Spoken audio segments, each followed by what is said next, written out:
إن الحمد لله نحمده ونستعينه ونستغفره ونعوذ بالله من شرور أنفسنا ومن سيئات أعمالنا من يهده الله فلا مضل له ومن يضلل فلا هادي له وأشهد أن لا إله إلا الله وحده لا شريك له وأشهد أن محمدا عبده ورسوله صلى الله عليه وسلم يا أيها الذين آمنوا اتقوا الله حق تقاته ولا تموتن إلا وأنتم مسلمون يا أيها الناس اتقوا ربكم الذي خلقكم من نفس واحدة وخلق منها زوجها وبث منهما رجالا كثيرا ونساء واتقوا الله الذي تساءلون به والأرحام إن الله كان عليكم رقيبا يا أيها الذين آمنوا اتقوا الله وقولوا قولا سديدا يصلح لكم أعمالكم ويغفر لكم ذنوبكم ومن يطع الله ورسوله فقد فاز فوزا عظيما أما بعد فإن أصدق الحديث كتاب الله وخير الهدي هدي محمد صلى الله عليه وسلم وشر الأمور محدثاتها وكل محدثة بدعة وكل بدعة ضلالة وكل ضلالة في النار. സഹോദരങ്ങളെ, അല്ലാഹു സുബ്ഹാനഹു വ തആലയുടെ വിധിവിലക്കുകൾ ജീവിതത്തിന്റെ എല്ലാ മേഖലകളിലും പ്രാവർത്തികമാക്കിക്കൊണ്ട് ജീവിക്കണമേ എന്ന് എന്നോടെന്നതുപോലെ നിങ്ങൾ ഓരോരുത്തരോടും വസിയത്ത് ചെയ്യുകയാണ്, ഉണർത്തുകയാണ്. അല്ലാഹു സുബ്ഹാനഹു വ തആല തൗഫീഖ് നൽകി അനുഗ്രഹിക്കുമാറാകട്ടെ. പ്രിയപ്പെട്ടവരെ, മഹാനായ സഹാബി ഉമർ ഇബ്നുൽ ഖത്താബ് റളിയല്ലാഹു അൻഹു അവിടുന്ന് പറയുകയാണ്, ഇന്നമാ തുൻകദു ഉറൽ ഇസ്ലാം ഉർവതൻ ഉർവ. ഇസ്ലാമിന്റെ ഓരോ കണ്ണികളും അത് അഴിഞ്ഞഴിഞ്ഞു പോകും. ഇദാ നശഅ ഫിൽ ഇസ്ലാമി മൻ ലാ യഅരിഫുൽ ജാഹിലിയ.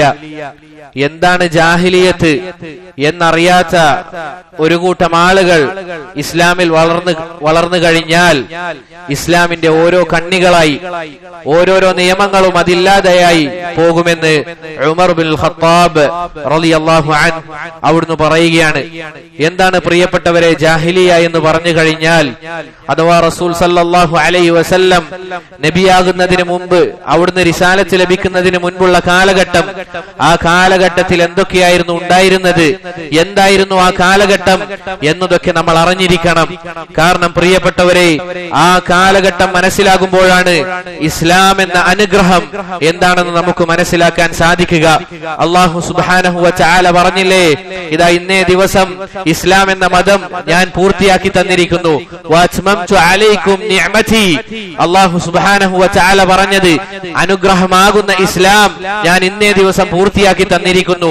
അഥവാ അറഫ ദിനത്തിൽ ഇറങ്ങിയ ആയത്തായിരുന്നു. റസൂലുള്ളാഹി സ്വല്ലല്ലാഹു അലൈഹി വസല്ലമക്ക് സഹോദരങ്ങളെ അനുഗ്രഹമാണ് ഇസ്ലാം. അത് മനസ്സിലാകണമെങ്കിൽ എന്താണ് ജാഹിലിയ കാലഘട്ടം എന്നുള്ളത് നമ്മൾ അറിഞ്ഞിരിക്കണം.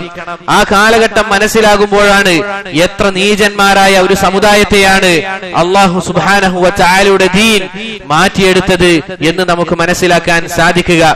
ചരിത്രത്തിലെ ഏറ്റവും ഇരുട്ട് നിറഞ്ഞ അനീതിയും അക്രമവും നിറഞ്ഞു നിൽക്കുന്ന ലോക ചരിത്രത്തിൽ ഏറ്റവും മോശമായ സമൂഹം എന്ന് വേണമെങ്കിൽ നമുക്ക് ആ കാലഘട്ടത്തെ അല്ലെങ്കിൽ ആ ആളുകളെ വിശേഷിപ്പിക്കാം.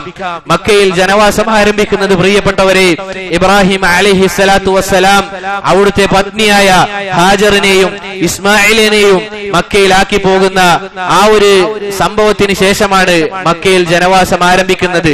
അന്ന് മുതലാണ് മക്കയിൽ ജനവാസം ആരംഭിക്കുന്നത്. നമുക്കറിയാം, ഇബ്രാഹിം അലൈഹിസ്സലാത്തു വസ്സലാം തൗഹീദിന് വേണ്ടി അങ്ങേയറ്റം നിലകൊണ്ട ഒരു നബിയാണ്.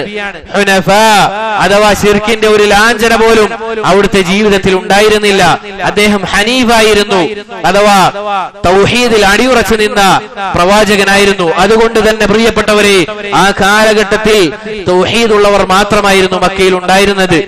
പിന്നീട് റസൂലുള്ളാഹി സ്വല്ലല്ലാഹു അലൈഹി വസല്ലമ വരുന്നതിന് ഏകദേശം 500 വർഷങ്ങൾക്ക് മുൻപ് അറബികളുടെ കൂട്ടത്തിലെ ഹുദാ ഗോത്രം എന്ന് പറയുന്ന ഒരു ഗോത്രം, ഇവരുടെ നേതാവായ അംർ ഇബ്നു ലുഹൈ എന്ന് പറയുന്ന ഒരാൾ, അയാൾ ഒരു ദിവസം ഷാമിലേക്ക് യാത്ര പോയി. അപ്പോൾ അവിടെയുള്ള ആളുകൾ വിഗ്രഹത്തിനെ ആരാധിക്കുന്നതായി ഇയാൾ കണ്ടു. അയാൾ ചോദിച്ചു, നിങ്ങൾ എന്താണ് ചെയ്യുന്നത്? അങ്ങനെ ഷാമിലുള്ള ആളുകൾ പറഞ്ഞു, നസ്തൻസിറുഹും ഫയൻസുറൂന, നമ്മളിതാ ഈ വിഗ്രഹങ്ങളോട് സഹായാഭ്യർത്ഥന നടത്തും, അങ്ങനെ അവർ നമ്മളെ സഹായിക്കും. വനസ്തംതിറുഹും വയുംതിറുന, നമ്മൾ അവരോട് മഴയ്ക്ക് വേണ്ടി പ്രാർത്ഥിക്കും, അവർ നമുക്ക് മഴ നൽകും എന്ന് ഈ ഷാമിലുള്ള ആളുകൾ വിഗ്രഹങ്ങളെ കാട്ടിക്കൊണ്ട് അംർ ഇബ്നു ലുഹൈനോട് പറയുകയാണ്. അപ്പോൾ ഇയാൾ പറഞ്ഞു, അങ്ങനെയെങ്കിൽ നിങ്ങളുടെ കൂട്ടത്തിലെ ഒരു വിഗ്രഹത്തെ നമുക്കും നൽകണമെന്ന് അംർ ഇബ്നു ലുഹൈ എന്ന് പറയുന്നവൻ പറഞ്ഞു. അങ്ങനെ ഷാമിൽ ഉണ്ടായിരുന്ന ആളുകൾ അവർ ഹുബൽ എന്ന് പറയുന്ന ഒരു വിഗ്രഹത്തെ ഇയാൾക്ക് കൊടുത്തു. ഇയാൾ മക്കയിലേക്ക് തിരിച്ചു വന്നു. ആ കാലഘട്ടം പറഞ്ഞതുപോലെ തൗഹീദിന്റെ കാലഘട്ടമാണ്. എന്നാൽ ഇവരുടെ ഗോത്രം അറിയപ്പെട്ടതാണ്. ഇയാൾ അതിന്റെ നേതാവ് ആയതിനാൽ തന്നെ സമൂഹത്തിൽ ഇയാൾക്ക് കുറച്ച് സ്ഥാനമുണ്ടായിരുന്നു. ആദ്യം ഇയാൾ ഇവർക്ക് പല കഥകളും പറഞ്ഞു കൊടുത്തു, വിഗ്രഹങ്ങളുടെ അത്ഭുതപ്പെടുത്തുന്ന കഥകൾ. പക്ഷെ ആളുകൾ പ്രത്യേകിച്ച് അതിനെ പരിഗണിച്ചില്ല. പതുക്കെ അവരുടെ തൽബിയത്തിൽ ഇയാൾ ഒരു പദം കൂട്ടിച്ചേർക്കുകയാണ്. നമുക്കറിയാം, ഇബ്രാഹിം അലൈഹിസ്സലാത്തു വസ്സലാമിന്റെ അടുക്കൽ നിന്ന് ഇവർ ഹജ്ജ് പഠിച്ചിരുന്നു. മക്കക്കാർ ഹജ്ജ് പഠിച്ചിരുന്നു. എങ്ങനെയാണ് പ്രിയപ്പെട്ടവരെ തൽബിയത്ത്? ലബ്ബൈക അല്ലാഹുമ്മ ലബ്ബൈക, ലബ്ബൈക അല്ലാഹുമ്മ ലബ്ബൈക, ലബ്ബൈക ലാ ശരീക ലക ലബ്ബൈക എന്ന തൗഹീദിന്റെ വചനങ്ങൾ അവർക്കറിയാമായിരുന്നു. എന്നാൽ സഹോദരങ്ങളെ, ഈ തൽബിയത്തിൽ ഇയാൾ ചെറിയ ഒരു വാചകം കൂടി കൂട്ടിച്ചേർക്കുകയാണ്. എന്താണ് ആ വാക്ക്? ഇല്ലാ ശരീകൻ ഹുവ ലക്, ഒരു പങ്കുകാരൻ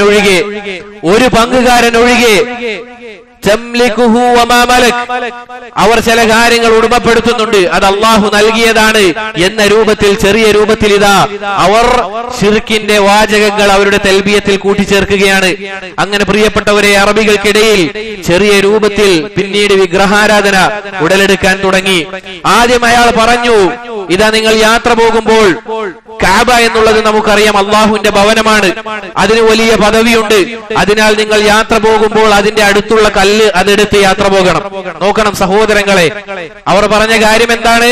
കഅബക്ക് വലിയ പദവിയുണ്ട്, അത് വളരെ ബഹുമാനിക്കപ്പെടേണ്ട അള്ളാഹുവിന്റെ ഭവനമാണ്. നിങ്ങൾ യാത്ര പോകുമ്പോൾ അതിലെ ഒരു കല്ല് കൊണ്ടുപോകണം. എന്തിനാണത്? കഅബയെ ആദരിക്കാൻ വേണ്ടി. അങ്ങനെ സഹോദരങ്ങളെ, ഇവർ യാത്ര പോകുമ്പോൾ ഇങ്ങനെ കല്ലെടുത്ത് കൊണ്ടുപോകും. ആദ്യ കാലഘട്ടത്തിൽ അവർ അതിനെ ആരാധിച്ചിരുന്നില്ല, അതിനെ ബഹുമാനിക്കും. പിന്നീട് അത് ആ ചെറിയ രൂപത്തിൽ അതിനെ തന്നെ ആരാധിക്കാൻ തുടങ്ങി. ഇങ്ങനെയാണ് ശൈത്താന്റെ ഖുതുവാത്തുകൾ. അവൻ പടിപടിയായാണ് ഓരോ ആളുകളെയും തിന്മയിലേക്ക് എത്തിക്കുക. പൊടുന്നനെ തന്നെ ഒരു തിന്മയിലേക്ക് എത്തിക്കുകയില്ല. ഓരോ കാലടിയായി ഓരോ തിന്മകളിലേക്കും എത്തിക്കും. അങ്ങനെ സഹോദരങ്ങളെ, ഇങ്ങനെ അറബികൾക്കിടയിൽ വിഗ്രഹാരാധന അത് പൊതുവായി മാറുകയാണ്. പിന്നീട് അത് അവർക്കിടയിൽ ധാരാളം വിഗ്രഹങ്ങൾ വരാൻ തുടങ്ങി. ലാത്തയും ഉസ്സയും ഒക്കെ ആരാധിക്കപ്പെടുന്ന അവസ്ഥയിലേക്ക് എത്തി. എത്രത്തോളം പഴക്കമുള്ള പണ്ടുകാലത്തുള്ള പല ആരാധനാ വസ്തുക്കളും അവർ വീണ്ടും ആരാധിക്കാൻ തുടങ്ങി. വളരെ മോശമായ സ്ത്രീകളുടെ ബിംബം വരെ അവർ ആരാധിക്കാൻ തുടങ്ങി. സഹോദരങ്ങളെ, നമ്മളും ശ്രദ്ധിക്കണം. ഇങ്ങനെയാണ് ശിർക്ക് ഓരോ സമുദായത്തിലേക്കും സമൂഹത്തിലേക്കും വന്നു ചേരുക. നമ്മുടെ അടുക്കൽ ഇസ്ലാമിനെ പറ്റിയുള്ള പഠനമില്ല എങ്കിൽ, ജാഹിലിയത്ത് എന്താണ് എന്ന് അറിഞ്ഞില്ല എങ്കിൽ നമ്മളും ഇതുപോലെ പെടും. അങ്ങനെയുള്ള ആളുകളാണ് സമൂഹത്തിൽ കൂടുതലായി ഉള്ളത്. അവർ പറയുകയാണ്, നമ്മൾ ഇന്ന് വലിയ വിളിച്ച് പ്രാർത്ഥിക്കുന്നില്ല, മറിച്ച് അള്ളാഹു കൊടുത്ത കഴിവിൽ നിന്നാണ് നമ്മൾ ചോദിക്കുന്നത്. അതാണ് പ്രിയപ്പെട്ടവരെ ശിർക്ക്. അത് തന്നെയാണ് ശിർക്ക്. നോക്കൂ പ്രിയപ്പെട്ടവരെ, എങ്ങനെയാണ് അറബികൾക്കിടയിലേക്ക് ശിർക്ക് കടന്നു വന്നത് എന്നുള്ളത് നമ്മൾ ശ്രദ്ധിച്ചു നോക്കിക്കഴിഞ്ഞാൽ, ഇതാ ഇന്ന് നമ്മളാണ് ഏറ്റവും കൂടുതൽ ആളുകൾ എന്ന് പറയുന്ന അവർ എങ്ങനെയാണോ ആളുകളെ ശിർക്കിലേക്ക് എത്തിച്ചത്, അതുപോലെ തന്നെ മക്കയിലെ മുശ്രിക്കീങ്ങളും ഈ രൂപത്തിലാണ് പ്രിയപ്പെട്ടവരെ ശിർക്കിലേക്ക് എത്തിയത്. ഇതാണ് അവരുടെ ജാഹിലിയ കാലഘട്ടത്തിലെ ശിർക്കുമായി ബന്ധപ്പെട്ട കാര്യങ്ങൾ. അതുപോലെ തന്നെ അറബികളുടെ മറ്റൊരു വിശേഷണമായിരുന്നു ജാഹിലിയ കാലഘട്ടത്തിൽ മദ്യത്തോടുള്ള അങ്ങേയറ്റത്തെ സ്നേഹം. മദ്യത്തോടുള്ള അങ്ങേയറ്റത്തെ സ്നേഹം. മദ്യം അവരുടെ സംസ്കാരത്തിന്റെ ഭാഗമായിരുന്നു. ഏത് സമയത്തും മദ്യശാലകൾ അവിടെ തുറന്നിട്ട അവസ്ഥയാണ്. അങ്ങനെയുള്ള കടകൾ അതടക്കാറില്ല.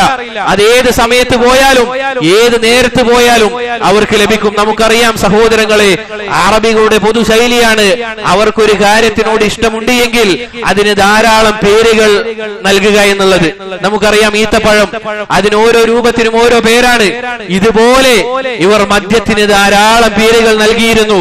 എങ്ങനെയെന്ന് വെച്ചാൽ എങ്ങനെയായിരിക്കും ഓരോ മദ്യത്തിന്റെയും ലഹരി, അതിനനുസരിച്ച് ചെറിയ വ്യത്യാസമുണ്ടെങ്കിൽ അതിന് ഇന്ന പേര്, അങ്ങനെ ഓരോ പേരുകൾ അവർ മദ്യത്തിന് നൽകിയിരുന്നു. നമുക്കറിയാം തിജാറ എന്ന് പറഞ്ഞു കഴിഞ്ഞാൽ കച്ചവടത്തിന് ഉപയോഗിക്കുന്ന പേരാണ്.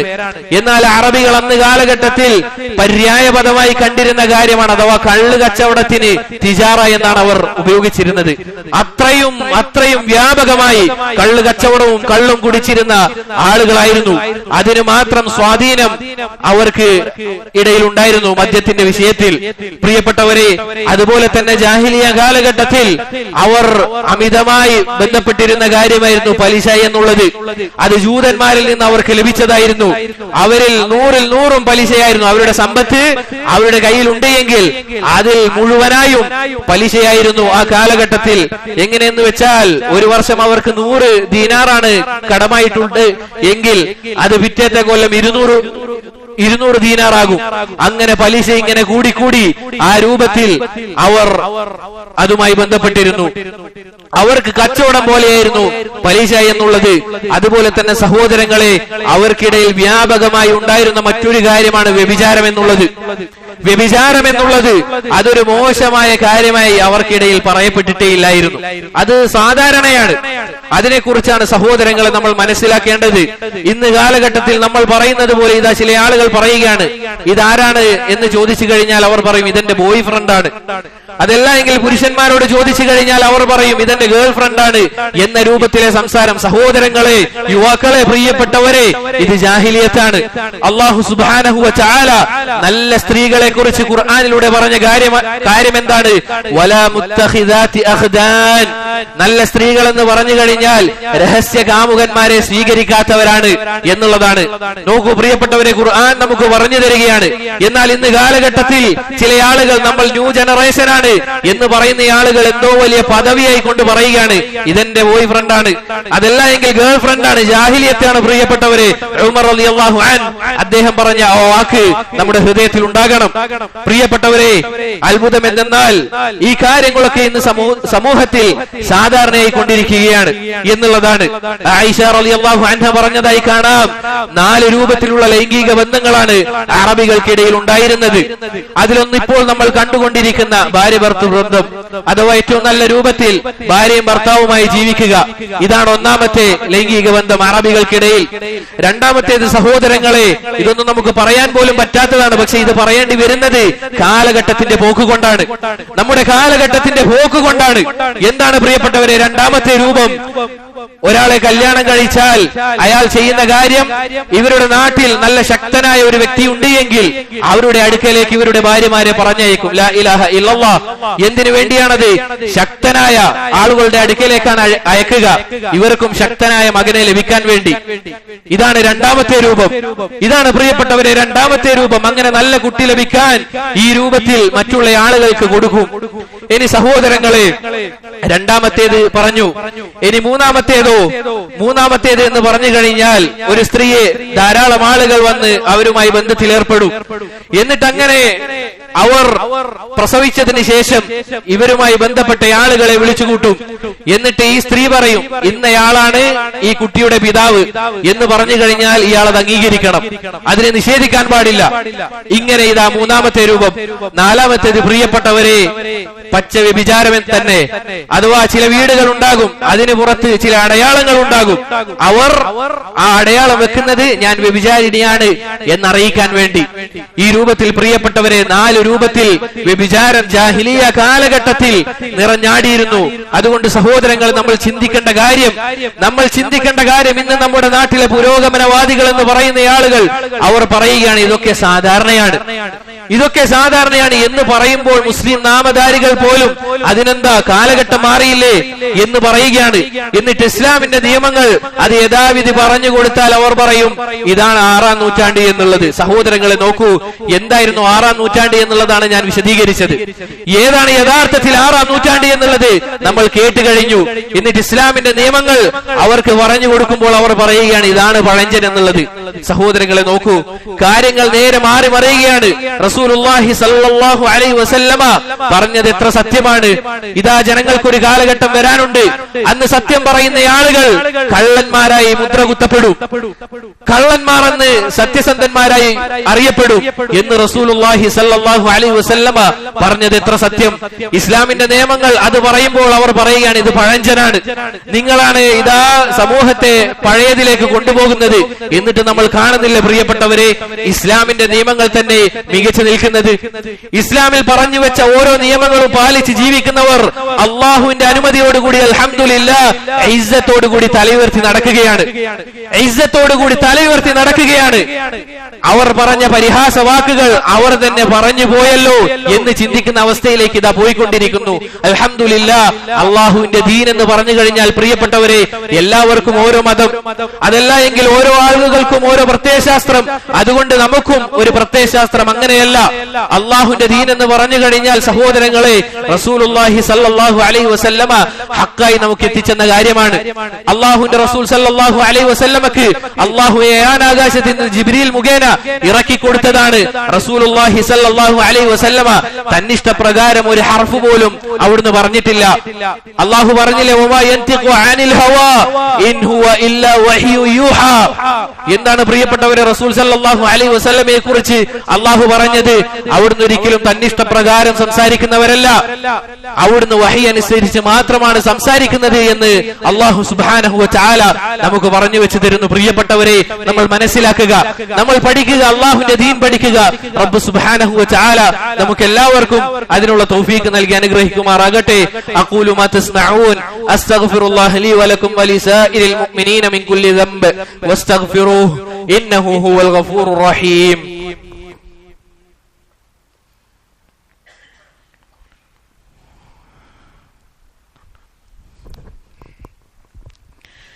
الحمد لله وحده والصلاة والسلام على من لا نبي بعده أما بعد.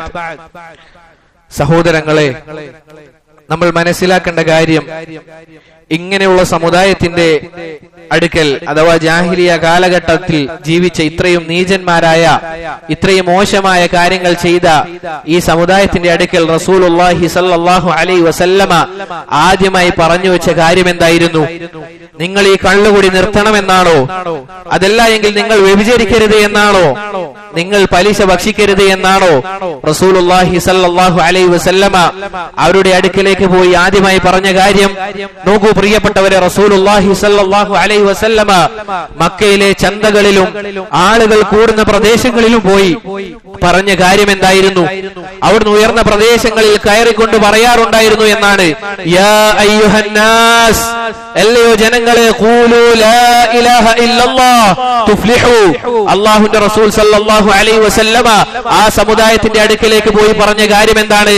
യാ അയ്യുഹന്നാസ്, അല്ലയോ ജനങ്ങളെ, ഖൂലു ലാ ഇലാഹ ഇല്ലല്ലാഹ്, നിങ്ങൾ അല്ലാഹു അല്ലാതെ ആരാധനക്കർഹനായി മറ്റാരുമില്ല എന്നുറക്കെ പ്രഖ്യാപിക്കണം, അതനുസരിച്ച് നിങ്ങൾ പ്രവർത്തിക്കണം എന്ന് റസൂലുള്ളാഹി സ്വല്ലല്ലാഹു അലൈഹി വസല്ലമ അവിടുന്ന് പറയുകയാണെങ്കിൽ തുഫ്ലിഹു, നിങ്ങൾക്ക് വിജയിക്കാം എന്നാണ് റസൂലുള്ളാഹി സ്വല്ലല്ലാഹു അലൈഹി വസല്ലമ ഒന്നാമതായി മക്കക്കാരോട് പറഞ്ഞ കാര്യം. ഇതാ ഇന്ന് ചില ആളുകൾ പറയുന്നതായി നമ്മൾ കേട്ടിട്ടില്ലേ? ഇതാ ചില ആളുകൾ പറയുകയാണ്, നിങ്ങൾക്ക് എപ്പോഴും തൗഹീദ് തൗഹീദ് തൗഹീദ് ഇത് പറയാനാണോ നേരമുള്ളൂ? ഇവിടെ ഇന്ന കാര്യങ്ങൾ നടക്കുകയാണ്, ഇന്ന നാട്ടിൽ യുദ്ധം നടക്കുകയാണ്, ഇന്ന സാഹചര്യത്തിൽ ഇന്നതാണ് നടക്കുന്നത്, ആ സമയത്തും നിങ്ങൾ പറയുന്നത് തൗഹീദാണോ എന്ന് ചില വിഡ്ഢികൾ പറയുന്നതായി കാണാം. നോക്കൂ സഹോദരങ്ങളെ, നമ്മുടെ ഇമാം എന്ന് പറഞ്ഞു കഴിഞ്ഞാൽ മുഹമ്മദ് ബിൻ അബ്ദുല്ലാഹ് സല്ലല്ലാഹു അലൈഹി വസല്ലമയാണ്. റസൂൽ പറഞ്ഞ കാര്യം എന്താണ്? നിങ്ങൾ എന്റെ മാർഗം മുറുകെ പിടിക്കണമെന്നാണ്. റസൂലുള്ളാഹി സല്ലല്ലാഹു അലൈഹി വസല്ലമ പറഞ്ഞ കാര്യം എന്താണ്? ലാ ഇലാഹ ഇല്ലല്ലാഹ് ആയിരുന്നു. നോക്കൂ സഹോദരങ്ങളെ, സ്വഹാബത്തിൽ ചിലർ പറഞ്ഞില്ലേ റസൂൽ നമ്മളോട് ആദ്യം വിരോധിച്ചത് കള്ളായിരുന്നുവെങ്കിൽ, അതല്ല എങ്കിൽ വ്യഭിചാരമായിരുന്നുവെങ്കിൽ നമ്മളിൽ ഒരാൾക്കും മാറ്റമുണ്ടാകുമായിരുന്നില്ല, നമ്മൾ ഒരാളും മാറില്ലായിരുന്നു എന്നാണ് സഹാബത്ത് പറയുന്നത്. ഇതിൽ മുങ്ങിക്കുളിച്ച ആളുകൾ, അവരുടെ വാക്കിനാണ് പ്രാധാന്യം. അവർ പറഞ്ഞ കാര്യമാണിത്. അള്ളാഹുവിന്റെ റസൂൽ സല്ലല്ലാഹു അലൈഹി വസല്ലമ നമ്മോട് ഒന്നാമതായി പറഞ്ഞിരുന്ന കാര്യം ഇതായിരുന്നുവെങ്കിൽ നമ്മൾ ഒരാൾക്കും മാറ്റമുണ്ടായിരുന്നില്ല എന്ന് അള്ളാഹുവിന്റെ റസൂൽ സല്ലല്ലാഹു അലൈഹി വസല്ലമ ഒന്നാമതായി പഠിപ്പിച്ചു കൊടുക്കുന്നത് തൗഹീദാണ്, ഈമാനിനെ കുറിച്ചാണ്. അത് നമ്മുടെ ഹൃദയത്തിലേക്ക് കടന്നുകൂടിയപ്പോൾ പിന്നീട് നമുക്ക് ധാരാളം സമയം വേണ്ടി വന്നില്ല ഓരോ കാര്യങ്ങളും ഒഴിവാക്കാൻ. അറിയില്ലേ നമുക്ക് ചരിത്രം? അല്ലാഹു സുബ്ഹാനഹു വ തആല ഇതാ ആയത്തിറക്കുകയാണ്, നിങ്ങൾ മദ്യം ഉപേക്ഷിക്കണം, ഫഹൽ അൻതും മുൻതഹൂൻ, നിങ്ങൾക്കിതാ വിരമിക്കാൻ സമയമായില്ലേ എന്ന ഒരൊറ്റ ആയത്ത് തൗഹീദ് അവരുടെ ഹൃദയത്തിലേക്ക് ഇറങ്ങി ചെന്നപ്പോൾ, ഒരൊറ്റ ആയത്ത് ഇറങ്ങിയപ്പോൾ ഇതാ സഹോദരങ്ങളെ, മദീനയിലൂടെ കള്ളിന്റെ പുഴ അതൊഴുകിയെന്നാണ്. കള്ളിന്റെ ഇതാ പാത്രങ്ങളും കൂജകളും അവർ ഇതാ പൊട്ടിച്ചു കളയുകയാണ്. അതാണ് തൗഹീദിന്റെ പ്രാധാന്യം പ്രിയപ്പെട്ടവരെ എന്നുള്ളതാണ്. രക്ഷിതാക്കളെ നമ്മൾ മനസ്സിലാക്കേണ്ട കാര്യം, നമ്മുടെ മക്കൾ നല്ല രൂപത്തിൽ ജീവിക്കുന്നില്ല എങ്കിൽ അവരെ കൊണ്ടുപോകേണ്ടത് മോട്ടിവേഷൻ സംസാരിക്കുന്ന ആളുകളുടെ അടുക്കലേക്കല്ല. അവർക്ക് ഏതൊരാൾക്കും എളുപ്പത്തിൽ പറഞ്ഞു കൊടുക്കാൻ പറ്റുന്ന കാര്യമായ തൗഹീദ് പറഞ്ഞു കൊടുക്കുക. അങ്ങനെയെങ്കിൽ അവർക്ക് മാറ്റമുണ്ടാകും ഇൻഷാ അല്ലാഹ് എന്നുള്ളതാണ് സഹോദരങ്ങൾ നമ്മൾ ചിന്തിക്കേണ്ട കാര്യം. ഇങ്ങനെ ഉണ്ടായിരുന്ന ഒരു സമുദായത്തെ, ഈ രൂപത്തിൽ ഉണ്ടായിരുന്ന സമുദായത്തെ എത്രത്തോളം അവരുടെ വീട്ടിൽ ഏതെങ്കിലും നാൽക്കാലികൾ ഉണ്ടായിരുന്നുവെങ്കിൽ അപ്പുറത്തെ വീട്ടിലെ ഇലകളോ മറ്റോ ഭക്ഷിച്ചു കഴിഞ്ഞാൽ മാസങ്ങളോളം അവർക്കിടയിൽ യുദ്ധമായിരുന്നു ജാഹിലിയ കാലഘട്ടത്തിൽ. അങ്ങനെ ഉണ്ടായിരുന്ന സഹോദരങ്ങളെ, സമുദായത്തെ റസൂലുള്ളാഹി സ്വല്ലല്ലാഹു അലൈഹി വസല്ലമ വഫാത്തിന്റെ നേരത്ത് നോക്കുന്ന ഒരു രംഗമുണ്ട്. ആ ഒരു രംഗമുണ്ട്. സഹാബത്ത് എല്ലാവരും നിസ്കരിക്കുമ്പോൾ റസൂലുള്ളാഹി സ്വല്ലല്ലാഹു അലൈഹി വസല്ലമ അവിടുത്തെ മുറിയിലുള്ള മറ നീക്കിക്കൊണ്ട് സഹാബത്തിനെ നോക്കി പുഞ്ചിരിക്കുകയാണ്. റസൂലുള്ളാഹി സ്വല്ലല്ലാഹു അലൈഹി വസല്ലമ സഹാബത്തിനെ നോക്കി പുഞ്ചിരിക്കുകയാണ്. അനസ് റളിയല്ലാഹു അൻഹു പറഞ്ഞതായി കാണാം, റസൂലിന്റെ ആ പുഞ്ചിരിയുള്ള മുഖം കണ്ടപ്പോൾ നമ്മുടെ നിസ്കാരം അത് ബാത്തിലാക്കി പോകുമോ എന്ന് നമ്മൾ ഭയന്നു. കാരണം റസൂലുള്ളാഹി സ്വല്ലല്ലാഹു അലൈഹി വസല്ലമയുടെ ആ ചരിത്രം നമുക്കറിയാം. സഹാബത്ത് റസൂലിനെ പള്ളിയിലേക്ക് കണ്ട് ധാരാളം ദിവസങ്ങളായി. അങ്ങനെ റസൂലുള്ളാഹി സ്വല്ലല്ലാഹു അലൈഹി വസല്ലമ ആ മറ നീക്കിക്കൊണ്ട് സഹാബത്തിനെ നോക്കി പുഞ്ചിരിക്കുകയാണ്. എന്തിനാണ് സഹോദരങ്ങളെ റസൂൽ ആ പുഞ്ചിരിച്ചത്? നമുക്കറിയാം, കറുത്തവനെന്നോ വെളുത്തവനെന്നോ, നീളമുള്ളവനോ നീളമില്ലാത്തവനോ, വലിയവനെന്നോ ചെറിയവനോ എന്നില്ലാതെ ഒരു സഫിൽ അള്ളാഹുവിന്റെ റസൂൽ സല്ലല്ലാഹു അലൈഹി വസല്ലമ പരസ്പരം പകയും വിദ്വേഷവും അങ്ങനെ വെച്ചു പുലർത്തി ജീവിച്ച ആളുകളെ ഒരു സഫിൽ കാലോട് കാല് ചേർത്ത് വെച്ചുകൊണ്ട്, തോളോട് തോള് ചേർത്ത് വെച്ചുകൊണ്ട് ഒരു സമുദായത്തെ അള്ളാഹുവിന്റെ റസൂൽ സല്ലല്ലാഹു അലൈഹി വസല്ലമ ഇതാ ഉയർത്തി കൊണ്ടുവരികയാണ്. അള്ളാഹു അവരെ പറ്റി പറഞ്ഞ കാര്യം എന്താണ്?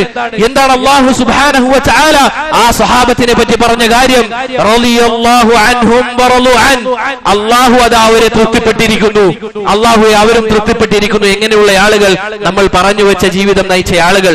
സഹോദരങ്ങളെ, നമ്മളിൽ എത്ര തന്നെ തിന്മകൾ ഉണ്ടായാലും ശരി, എല്ലാ തിന്മകളും ചെയ്താലും ശരി, അള്ളാഹുവിന്റെ കാരുണ്യത്തെ തൊട്ട് നമ്മൾ ഒരിക്കൽ പോലും നിരാശരാകാൻ പാടില്ല. അള്ളാഹു പറഞ്ഞില്ലേ, ഖുൽ യാ ഇബാദിയല്ലദീന അസ്റഫൂ അലാ അൻഫുസിഹിം ലാ തഖ്നതു മിർ റഹ്മത്തില്ലാ. നോക്കൂ പ്രിയപ്പെട്ടവരെ, ആ പ്രയോഗം നോക്കൂ. ആ പ്രയോഗം സ്വന്തത്തോട് തന്നെ ധാരാളം ആരാധനകൾ ചെയ്ത എന്റെ അടിമകൾ എന്നല്ല അള്ളാഹു ഉപയോഗിച്ചത്. സ്വന്തത്തോട് ധാരാളം തിന്മകൾ ചെയ്ത എന്റെ അടിമകൾ. ലാ ഇലാഹ ഇല്ലല്ലാഹ്. ഇതാണ് അള്ളാഹുവിന്റെ കാരുണ്യം. ഇതാണ് അള്ളാഹുവിന്റെ കാരുണ്യം. ലാ തഖ്നതു മിർ റഹ്മത്തില്ലാ. അള്ളാഹുവിന്റെ കാരുണ്യത്തെ പറ്റി നിങ്ങൾ നിരാശരാകാൻ പാടില്ല. ഇന്നല്ലാഹ യഗ്ഫിറു ദുനൂബ ജമീഅ. അള്ളാഹു സുബ്ഹാനഹു വ തആല എല്ലാ പാപങ്ങളും പുറത്തു നൽകുമെന്ന് നമുക്ക് പറഞ്ഞു തരികയാണ്. സഹോദരങ്ങളെ, അള്ളാഹുവിന്റെ അടിമയാവുക, അള്ളാഹുവിന്റെ അടിമയാവുക. അതിലാണ് എല്ലാവിധ ഇസ്സത്തുമുള്ളത്. നോക്കൂ പ്രിയപ്പെട്ടവരെ, അള്ളാഹുവിന്റെ അടിമ നമ്മളായിട്ടില്ല എങ്കിൽ പിന്നീട് നമ്മൾ ആയിത്തീരുക മറ്റ് ചിലതിന്റെ അടിമകളായിരിക്കും. ഒന്നില്ലെങ്കിൽ ലഹരിയുടെ അടിമകൾ, അതല്ല എങ്കിൽ സമൂഹത്തിന്റെ അടിമകൾ. ആളുകൾ നമ്മളെ നോക്കിക്കൊണ്ട് പറയുകയാണ്, ഇതാ ചില ആളുകൾ ഇസ്ലാമിന്റെ മദ്രസ പൊട്ടന്മാർ എന്നൊക്കെ അവർ നമ്മളെ പരിഹസിക്കുകയാണ്. എന്നിട്ട് ഇവൻ ആരുടെ അടിമയായി വളരുകയാണ്? സമൂഹത്തിന്റെ അടിമ. സമൂഹം ഇതാ ഇന്ന രൂപത്തിൽ നടന്നു കഴിഞ്ഞാൽ അവന്റെ കോലം പിന്നീട് സമൂഹത്തിന്റെ രൂപത്തിലായിരിക്കും. അതല്ല എങ്കിൽ ഇതാ ഇന്ന കുടുംബം ഇന്ന രൂപത്തിലാണ് നടക്കുന്നത് എങ്കിൽ അവൻ അതിന്റെ അടിമയായി മാറും. എന്നിട്ട് അവൻ നമ്മളെ നോക്കി പരിഹസിക്കുകയാണ്. ഒരു വിരൽ ചൂണ്ടുമ്പോൾ ബാക്കിയുള്ള വിരലുകൾ സ്വന്തത്തിലേക്ക് തന്നെയാണ് എന്നുള്ള കാര്യം അവൻ മറക്കുകയാണ്. പ്രിയപ്പെട്ടവർ, ആലോചിച്ചു നോക്കുക. അല്ലാഹു സുബ്ഹാനഹു വ തആലയുടെ അടിമയായി കഴിഞ്ഞാൽ പിന്നീട് അവനെ മാത്രം ആരാധിച്ചാൽ മതി. ലൈസ കമിസ്ലിഹി ശൈഉൻ വഹുവ സമീഉൽ ബസീർ. അവനെ പോലെ യാതൊന്നും തന്നെയില്ല. അങ്ങനെയുള്ള ഒരു ഇലാഹിനെയാണ് മുസ്ലിമീങ്ങൾ ആരാധിക്കുന്നത്. എന്നാൽ നോക്കൂ പ്രിയപ്പെട്ടവരെ, മറ്റുള്ള ആളുകൾ ആരാധിക്കുന്നത് എന്തിനെയാണ്? അവനെ പോലെ നാടുകളിൽ നടക്കുന്ന ആളുകൾ, മനുഷ്യന്മാർ, അതല്ല എങ്കിൽ അവനേക്കാളും താഴെയുള്ള നാൽക്കാലികളെ, അങ്ങനെയുള്ള കാര്യങ്ങളെ ആരാധിക്കുന്ന ആളുകൾ. എന്നിട്ട് അവൻ നമ്മളെ നോക്കി പരിഹസിക്കുകയാണ്. അൽഹംദുലില്ലാഹ്, അള്ളാഹുവിന്റെ തൗഫീഖിനാൽ നമ്മുടെ മുഖം അള്ളാഹുവിനല്ലാതെ സുജൂദ് ചെയ്ത അവസ്ഥയുണ്ടായിട്ടില്ല. അൽഹംദുലില്ലാഹ്, അള്ളാഹു അത് നിലനിർത്തട്ടെ. നമ്മുടെ കരങ്ങൾ അള്ളാഹുലേക്ക് അല്ലാതെ ഉയർന്നിട്ടില്ല. അള്ളാഹു സുബ്ഹാനഹു വ തആല അത് നിലനിർത്തട്ടെ. സഹോദരങ്ങളെ, ഇങ്ങനെ ഇസ്സത്തോടു കൂടി ഒരു മുസ്ലിമിന് ജീവിക്കാൻ സാധിക്കും. അതിനാൽ നമ്മൾ തൗഹീദ് പഠിക്കുക, അത് പഠിച്ചുകൊണ്ടേയിരിക്കുക. നമ്മൾ ആലോചിക്കേണ്ട കാര്യം, അള്ളാഹുവിന്റെ റസൂൽ സല്ലല്ലാഹു അലൈഹി വസല്ലമ ഏൽക്കേണ്ടി വന്ന പീഡനങ്ങളെല്ലാം നിങ്ങൾ അള്ളാഹുവിനെ മാത്രം ആരാധിക്കണം എന്നത് പറഞ്ഞതിന്റെ പേരിലാണ്. അങ്ങനെ പ്രിയപ്പെട്ടവരെ, റസൂൽ സല്ലല്ലാഹു അലൈഹി വസല്ലമ ഹിജറ ചെയ്ത് മദീനയിൽ എത്തിയപ്പോൾ വീണ്ടും ആയത്തിറങ്ങുകയാണ്, ഫഅലം അന്നഹു ലാ ഇലാഹ ഇല്ലല്ലാഹ്. റസൂലുള്ളാഹി സ്വല്ലല്ലാഹു അലൈഹി വസല്ലമക്ക് വീണ്ടും ആയത്തിറങ്ങുകയാണ്, ഫഅലം, അല്ലയോ റസൂൽ, അങ്ങ് അറിയണം, ലാ ഇലാഹ ഇല്ലല്ലാഹ്, അല്ലാഹു അല്ലാതെ ആരാധനക്ക് അർഹനായി മറ്റാരുമില്ല എന്ന ആയത്ത് വീണ്ടും റസൂൽ സല്ലല്ലാഹു അലൈഹി വസല്ലമക്ക് ഇറങ്ങുകയാണ്. ഇത് അറിയിച്ചു തരുന്ന കാര്യം എന്താണ്? മരണം വരെ നമ്മൾ തൗഹീദ് പഠിക്കുക എന്നതാണ്. ആവർത്തിച്ച് നമ്മൾ തൗഹീദ് പഠിക്കുക എന്നുള്ളതാണ്. അല്ലാഹു അല്ലാതെ ആരാധനക്ക് അർഹനായി മറ്റാരുമില്ല എന്ന വാക്കിന്റെ പൊരുൾ എന്താണെന്നുള്ളത് നമ്മൾ പഠിക്കണം പ്രിയപ്പെട്ടവരെ. അത് മാത്രമല്ല, അത് പഠിച്ചു കഴിഞ്ഞാൽ ആളുകളിലേക്ക് അത് എത്തിക്കുക. ആളുകളിലേക്ക് നമ്മൾ അത് എത്തിക്കുക. അത് എത്തിച്ചു കഴിഞ്ഞാൽ സഹോദരങ്ങളെ, പിന്നീട് ഉണ്ടാകുന്ന സമുദായത്തെ പറ്റി നമ്മൾ ചിന്തിച്ചിട്ടുണ്ടോ? എങ്ങനെയുള്ള സമൂഹമായിരിക്കും നമുക്കും ചുറ്റും ഉണ്ടാവുക? ഏറ്റവും നല്ല മനസ്സിനുടമകൾ. ഇതാ എങ്ങനെ ഉണ്ടായിരുന്ന ആളുകളെയാണോ അള്ളാഹുവിന്റെ ദീൻ മാറ്റിയത്, അതുപോലെ നമ്മുടെ സമുദായത്തെ നമ്മൾ മാറ്റണം. നമ്മുടെ അവസ്ഥ എന്താണ് പ്രിയപ്പെട്ടവരെ? നമ്മൾ ഓരോരുത്തരും സ്വന്തത്തോട് ചോദിക്കുക, അവസാനമായി ഇസ്ലാമിനെ പറ്റി നമ്മൾ പറഞ്ഞു കൊടുത്തത് ആർക്കാണ്? അതല്ല എങ്കിൽ മറ്റു പല വിഷയങ്ങളിൽ നമ്മൾ വ്യാപൃതരായിട്ടാണ് ഉള്ളത്. നമ്മൾ ചിന്തിക്കുക, അവസാനമായി ഇസ്ലാമിനെ പറ്റി നമ്മൾ ഒരാൾക്ക് പറഞ്ഞു കൊടുത്തത് ഏത് കാലഘട്ടത്തിലാണ് എന്ന് ഓരോരുത്തരും ചിന്തിക്കുക. എന്നിട്ട് നെഞ്ചത്ത് കൈവച്ച് പറയുക, എനിക്ക് തൗഹീദിനോട് സ്നേഹമുണ്ടോ? ആളുകൾ ഇസ്ലാമിലേക്ക് വരണമെന്ന നസീഹത്ത് എനിക്കുണ്ടോ എന്ന് സ്വന്തത്തോട് ചോദിക്കുക. ആരെയും കുറ്റപ്പെടുത്താനല്ല, നമ്മൾ ചോദിക്കണം പ്രിയപ്പെട്ടവരെ. കാരണം നരകം എന്ന് പറഞ്ഞു കഴിഞ്ഞാൽ അതിന്റെ ഭയാനകത എത്രത്തോളമാണ് എന്നുള്ളത് നമുക്കറിയാം. ഓരോ ആളുകളും നടന്നു നീങ്ങുമ്പോൾ അവരെ നോക്കി നമുക്ക് തോന്നണം, അവർ നരകത്തിൽ പോകാൻ പാടില്ല, അള്ളാഹുവിന്റെ ദീനിലേക്ക് അവർ വരണം എന്ന നസീഹത്തിന്റെ ഭാഷയിൽ പരിഹസിക്കാതെ നല്ല രൂപത്തിൽ അവരെ നമ്മൾ ഇസ്ലാമിലേക്ക് ക്ഷണിക്കണം, തൗഹീദ് പറഞ്ഞു കൊടുക്കണം. റബ്ബ് സുബ്ഹാനഹു വ തആല നമ്മളെ എല്ലാവരെയും അവസാനത്തെ വാക്ക് ലാ ഇലാഹ ഇല്ലല്ലാഹ് ഉച്ചരിച്ചുകൊണ്ട് മരിക്കാനുള്ള തൗഫീഖ് നൽകി അനുഗ്രഹിക്കുമാറാകട്ടെ. അല്ലാഹുമ്മ ഗ്ഫിർ ലിൽ മുഅ്മിനീന വൽ മുഅ്മിനാത്ത് വൽ മുസ്ലിമീന വൽ മുസ്ലിമാത്ത്. അല്ലാഹുമ്മ ഗ്ഫിർ ലിൽ മുഅ്മിനീന വൽ മുഅ്മിനാത്ത് വൽ മുസ്ലിമീന വൽ മുസ്ലിമാത്ത്. اللهم إنا نسألك الجنة، اللهم إنا نسألك الجنة، اللهم إنا نسألك الجنة، اللهم أجرنا من النار، اللهم أجرنا من النار، اللهم أجرنا من النار. وصلى الله وسلم على نبينا محمد وعلى آله وأصحابه أجمعين.